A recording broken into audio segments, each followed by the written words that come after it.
Hi friends, welcome to Sunanda's diary. ನಾನು ಇವತ್ತಿನ ಬ್ಲಾಗಲ್ಲಿ ನಿಮಗೆ ಕರಿಬೇವಿಂದು ಚಟ್ನಿ ಪುಡಿ ಮಾಡೋದು ಹೇಗೆ ಅಂತೇಳಿ ತಿಳಿಸ್ಕೊಡ್ತೀನಿ. ತುಂಬ ಸಿಂಪಲ್ಲಾದ ಮೆಥಡಲ್ಲಿ ಬೆಳ್ಳುಳ್ಳಿ ಇಲ್ಲದೆ ಹೇಗೆ ಮಾಡೋದು ಅಂತೇಳಿ ನೋಡೋಣ ಬನ್ನಿ.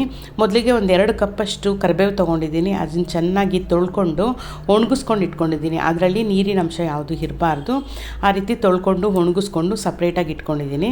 ಈಗ ಒಂದು ಪ್ಯಾನಿಗೆ 1 ಸ್ಪೂನಷ್ಟು ಎಣ್ಣೆ ಹಾಕ್ಕೋತಾ ಇದ್ದೀನಿ. 2 ಸ್ಪೂನಷ್ಟು ಕಡಲೆಬೇಳೆ, 2 ಸ್ಪೂನಷ್ಟು ಉದ್ದಿನಬೇಳೆ, ಇದಿಷ್ಟನ್ನು ಹಾಕ್ಕೊಂಡು ಚೆನ್ನಾಗಿ ಸ್ಲೋ ಫ್ಲೇಮಲ್ಲೇ ನಾನು ಹುರ್ಕೋತಾ ಇದ್ದೀನಿ.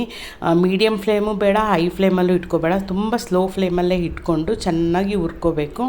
ಲೈಟ್ ಬ್ರೌನ್ ಕಲರ್ ಬಂದರೆ ಸಾಕು. ಹೈ ಫ್ಲೇಮಲ್ಲಿ ಇಟ್ಕೊಂಡು ಏನಾದರೂ ಸ್ವಲ್ಪ ಸೀದೋಯ್ತು ಅಂದರೆ ಅದರ ಟೇಸ್ಟೇ ತುಂಬ ಚೇಂಜ್ ಆಗಿಬಿಡುತ್ತೆ. ಆಗ ಅಷ್ಟು ಟೇಸ್ಟ್ ಚೆನ್ನಾಗಿರೋದಿಲ್ಲ ಚಟ್ನಿ ಪುಡಿದು. ನೋಡಿ, ಈ ರೀತಿ ಲೈಟ್ ಬ್ರೌನ್ ಕಲರ್ ಆಗಬೇಕು. ಇಷ್ಟಾದರೆ ಸಾಕು. ಇದನ್ನು ಚೆನ್ನಾಗಿ ಫ್ರೈ ಮಾಡಿಕೊಂಡು ಇದನ್ನು ಒಂದು ಪ್ಲೇಟ್ಗೆ ಹಾಕ್ಕೊಂಡು ಸೈಡ್ಗೆ ಇಟ್ಕೊಳ್ಳೋಣ. ನೋಡಿ, ಈ ರೀತಿ ಆದರೆ ಸಾಕು. ನಾನು ಇದು ಮಾಡ್ತಾ ಇರೋದು ಕ್ವಾಂಟಿಟಿ ಬಂದು ಒಂದು ವಾರ ಇಟ್ಕೊಳ್ಬೋದು. ಒಂದು 3 to 4 ಟೈಮ್ಸ್ ನಾವು ತಿನ್ಬೋದು. ಒಂದು 3 to 4 ಮೆಂಬರ್ಸ್ ಆದರೆ ಸಾಕು.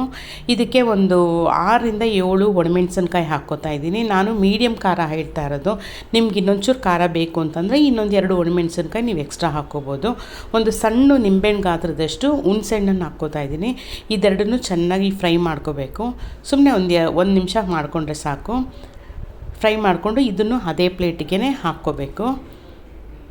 ಹಾಕ್ಕೊಂಡು ಮತ್ತು ಅದೇ ಪ್ಯಾನಿಗೆ 1 ಸ್ಪೂನಷ್ಟು ಬಿಳಿ ಎಳ್ಳು ಹಾಕ್ಕೋತಾ ಇದ್ದೀನಿ.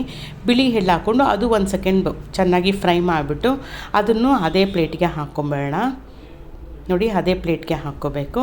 ಹಾಕ್ಕೊಂಡು ಮತ್ತು ಅದೇ ಪ್ಯಾನಿಗೆ 2 ಸ್ಪೂನಷ್ಟು ಕೊಬ್ಬರಿ ಹಾಕ್ಕೋತಾ ಇದ್ದೀನಿ. ಕೊಬ್ಬರಿ ಹಾಕ್ಕೊಂಡು ಇದನ್ನು ಚೆನ್ನಾಗಿ ಫ್ರೈ ಮಾಡಿಕೊಂಡು ಎಲ್ಲನೂ ಸ್ಲೋ ಫ್ಲೇಮಲ್ಲೇ ಮಾಡಬೇಕು ನೀವು.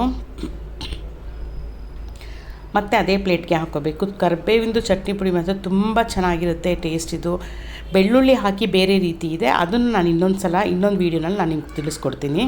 ಮತ್ತು ಅದೇ ಪ್ಯಾನ್ಗೆ ಒಣಗಿಸ್ಕೊಂಡು ಇಟ್ಕೊಂಡಿರ್ತೀವಲ್ಲ ಕರಿಬೇವು, ಅದೇ ಕರಿಬೇವನ್ನು ಹಾಕ್ಕೊಂಡು ಚೆನ್ನಾಗಿ ಫ್ರೈ ಮಾಡ್ಕೊಳ್ಬೇಕು.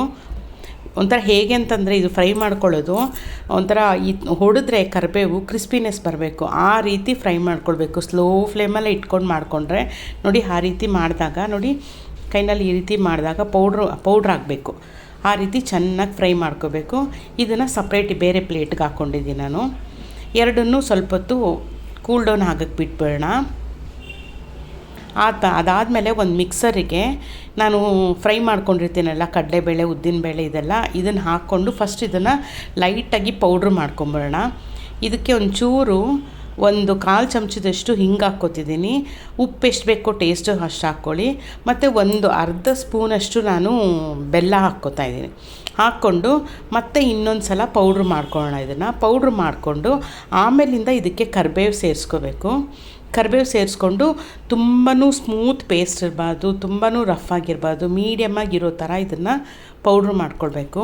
ಇದು ಇಡ್ಲಿ, ದೋಸೆ ಮತ್ತು ಚಪಾತಿ ಇದಕ್ಕೆಲ್ಲ ತುಂಬಾ ಚೆನ್ನಾಗಿರುತ್ತೆ. ಮತ್ತು ಇಡ್ಲಿ ಮಾಡಿಬಿಟ್ಟು ಅದ್ರ ಮೇಲೆ ಉದುರಿಸ್ಬೋದು, ದೋಸೆ ಮಾಡಿ ಅದ್ರ ಮೇಲೆ ಉದುರಿಸ್ಬೋದು. ತುಂಬಾ ಟೇಸ್ಟಿಯಾಗಿರುತ್ತೆ.